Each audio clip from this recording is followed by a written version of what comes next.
book, The Innovator's DNA, talks about great disruptors in the world, technology disruptors, and says they have 5 extremely important traits: questioning, observing, experimenting, associating, and networking. The young men we have on stage today represent these traits in spades and perhaps more. In fact, they bring to mind Da Vinci's famous statement about people of accomplishment. He said that people of accomplishment don't wait for things to happen to them. They go out and happen to things. These are guys who've actually happened to things. Terribly inspiring. So let's start with SpaceKidz and with a video which gives a brief introduction about SpaceKidz.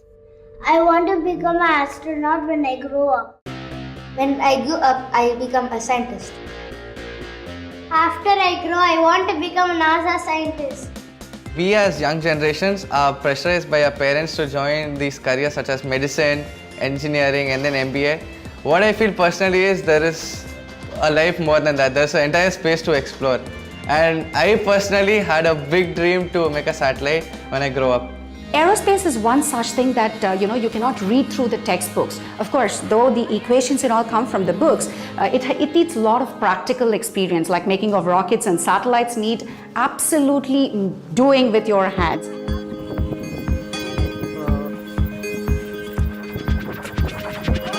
We keep on making and breaking things all the time. From something as simple as makeshift rockets running on sugar to balloon satellites. Finally, cube satellites for a suborbital launch.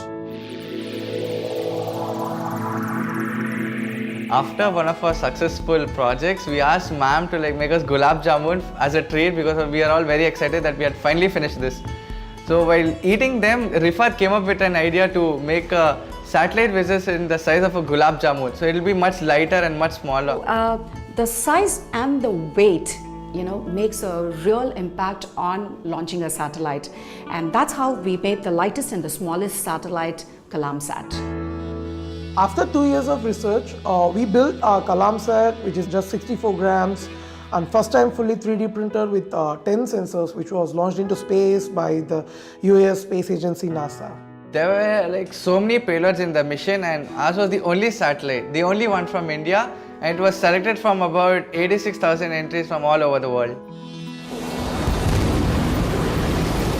Despite all odds, Kalamsat was a super success, and the entire world took a notice of us.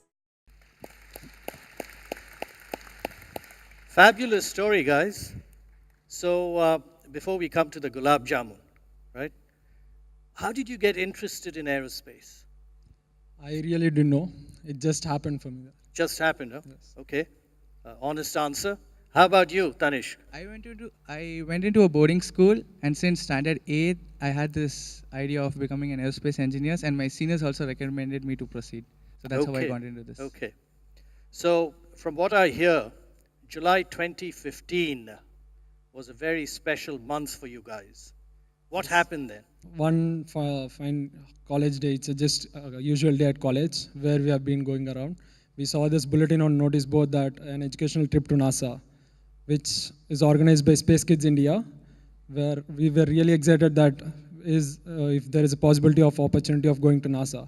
So we registered and we connected to Dr. Srimati Kesan ma'am through college, and we finally made it to NASA, and that was really a turning point for us. So what happened there that was so important? It was amazing that after registering, we have been to NASA, which is absolutely amazing because here we have this theoretical knowledge which we never get to experience in practical. So when we have been to NASA, we have had this hands-on experience of rocket science, and we got to know what really aerospace is. So you came back and? Yeah, when we came back to India, we had an opportunity as a team. There was a project known as the helium balloon launch, which was the near space launch vehicle. We were very excited about it since being our first project as a team, but we were constantly demotivated by our seniors, our staffs, and ma'am was constantly mocked with a comment that, why are you working with a bunch of monkeys? Yes, that's the honest comment that we got. Holy cow.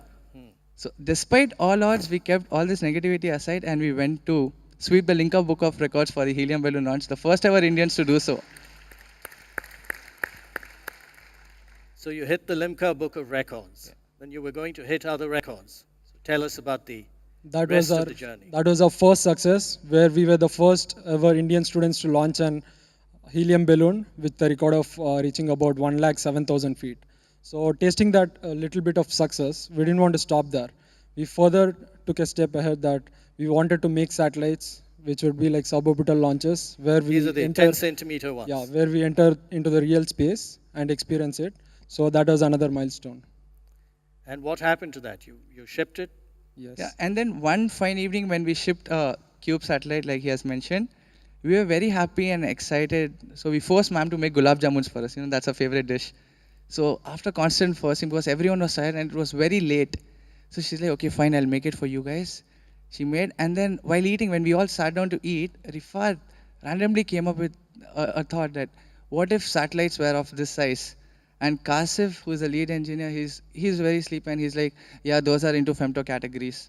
So the talk went on silent for a month or two until a competition known as Cubes in Spaces organized by iDoodle Learning in popped up, wherein we had to send experiments in a 4 centimeter cube. We were given a weight limit of 64 grams.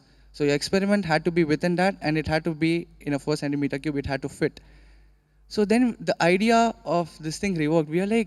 We thought about this, so why don't we execute it? So that went on to the making, and that day the Kalamsat project begins.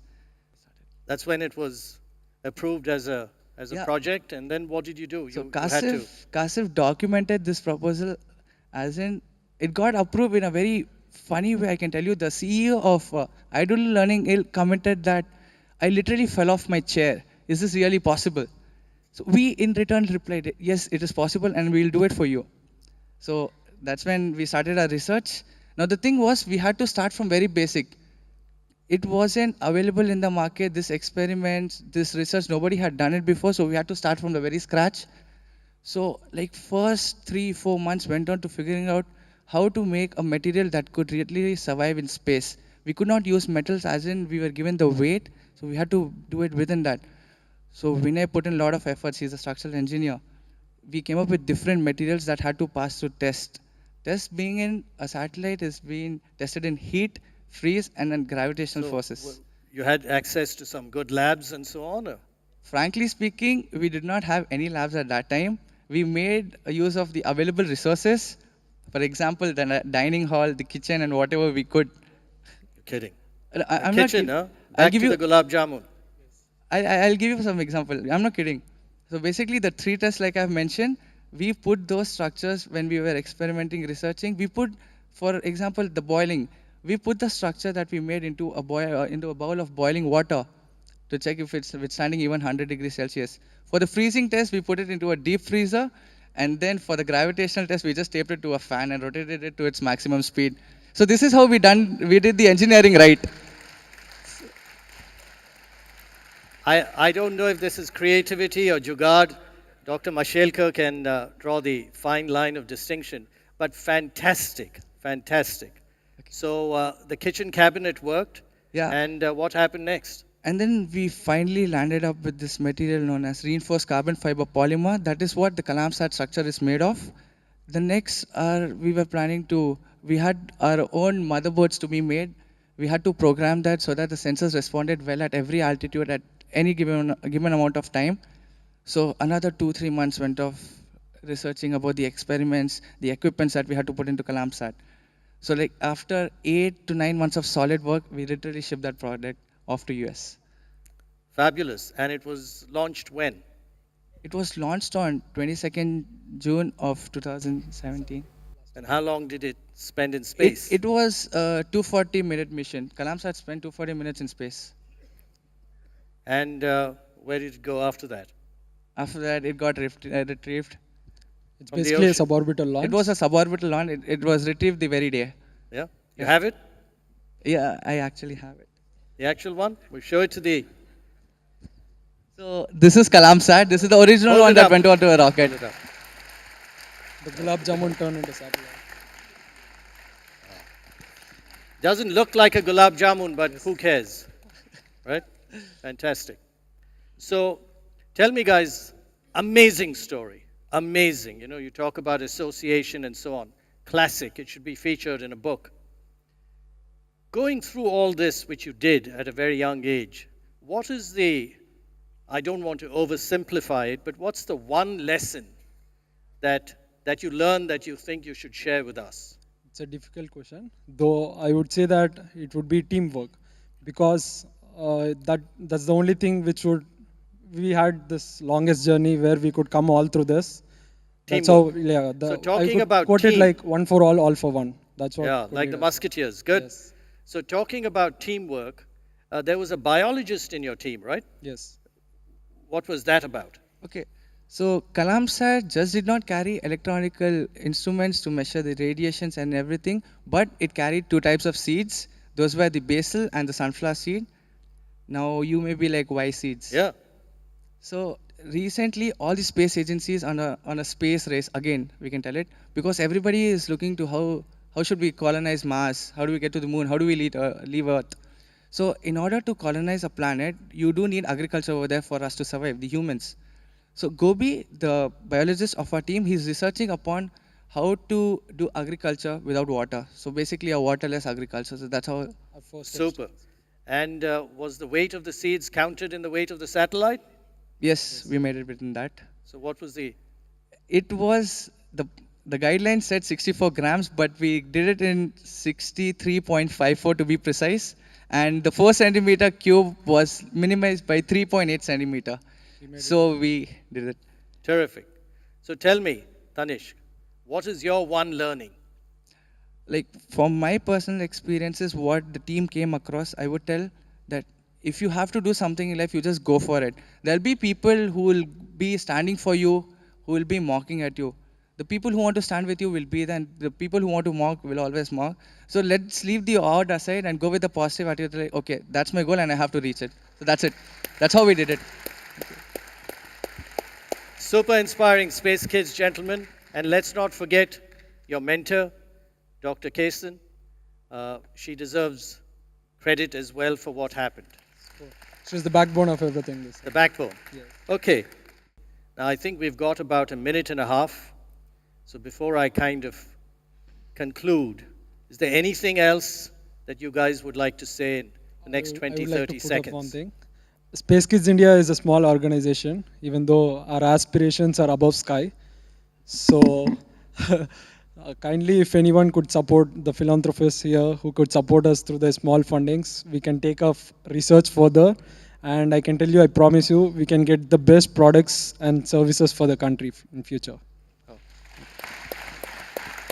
Why we say so is because space is really expensive, ladies and gentlemen. It's really expensive. Even though making the world's lightest, smallest, the cheapest satellite, it's really With Kalamsat, expensive. we could make it economical, but in future, we would need the support. So, You know, I'm sure if Dr. Kalam had been alive, he would have been thrilled. He would have been thrilled. actually, for our first project, we have invited him, but unfortunately, like before a month ago, he has passed away. And so that to pay him a proper tribute, we named it Kalamsat. Wonderful. Well, fabulous. Thank you so much for inspiring me, for inspiring the audience, I'm sure. All I want to say is, Thank you, ladies and gentlemen. Thank you. Thank you very much. all I want to say is, besides the technical smarts, the obvious great intelligence and hard work and so on, I think you've all shown a vision for a larger purpose, which is very rare. It's very rare to have that kind of view, and you've shown that. And secondly, to your point about South Koreans and so on, or anyone for that matter, I think you've brought in the sense of humanity into your work. So besides all these discovery skills of observation, questioning, and association, and all the rest of it, experimenting, I think the sense of a larger purpose, the importance of doing something of value to humanity, I'm humbled, and thank you very much again. Thank you. Thank you very much.